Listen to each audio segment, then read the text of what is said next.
Bismillahirrahmanirrahim. Sejarah pendidikan Islam era reformasi.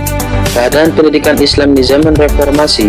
Keadaan pendidikan Islam di zaman reformasi telah menimbulkan keadaan pendidikan Islam yang secara umum keadaannya jauh lebih baik dari keadaan pendidikan pada pemerintah Orde Baru. Keadaan pendidikan tersebut dapat dikemukakan sebagai berikut. Yang pertama, kebijakan tentang pemantapan pendidikan Islam.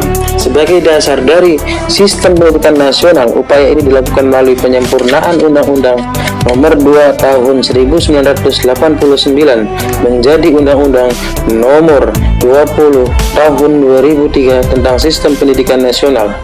Dengan masuknya ke dalam sistem pendidikan Islam semakin diakui juga semakin menghilangkan kesan diskriminasi dan dikotomi. Yang kedua, itu anggaran pendidikan Islam.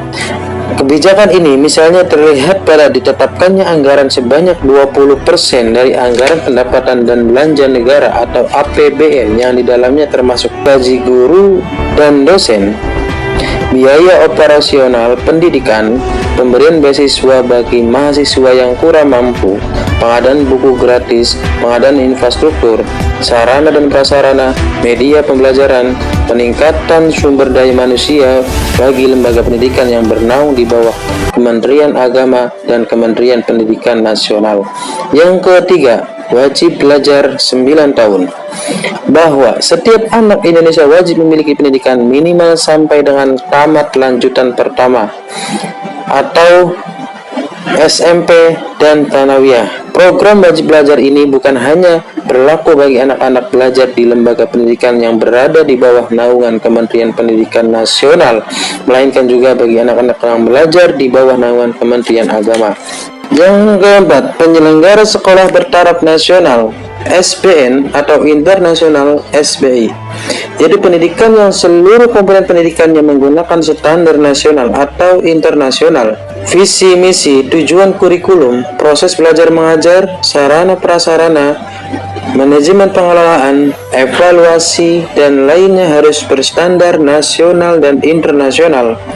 Untuk keperluan ini, maka pemerintah terhadap kondisi objektif lembaga pendidikan yang layak untuk ditetapkan sebagai yang bertaraf nasional dan yang bertaraf internasional.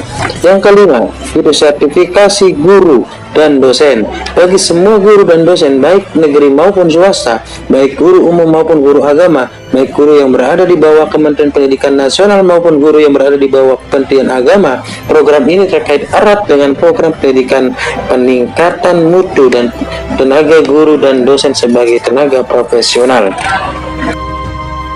Yang keenam, pengembangan kurikulum berbasis kompetensi atau KBK tahun 2004 dan kurikulum tingkat satuan pendidikan atau KTSP tahun 2006.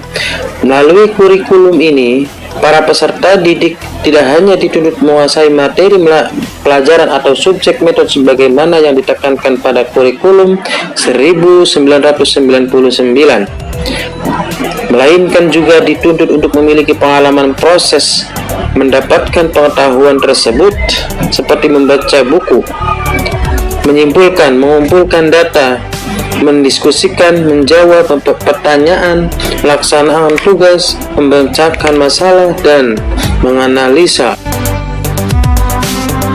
Dengan cara demikian, para peserta didik diharapkan akan memiliki rasa percaya diri, kemampuan mengemukakan pendapat, kritis, inovatif, kreatif, dan mandiri. Yang ketujuh, itu pengembangan pendekatan pembelajaran yang tidak hanya berpusat pada guru atau teacher centris, melalui kegiatan learning atau belajar dan riset atau meneliti dalam suasana yang partisipatif, inovatif, aktif, kreatif, efektif, dan menyenangkan.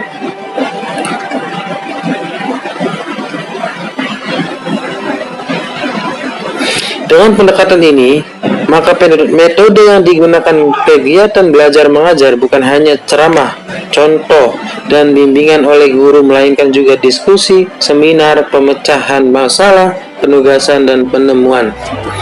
Yang kedelapan, penerapan manajemen yang berorientasi pada pemberian pelayanan yang baik dan memuaskan kepada para pelanggan atau to give service and satisfaction for all customer, sebagaimana yang terdapat pada konsep Total Quality Management atau TQM. Penerapan manajemen TKM tersebut didasarkan pada pandangan bahwa pendidikan adalah sebuah komoditas yang diperdagangkan.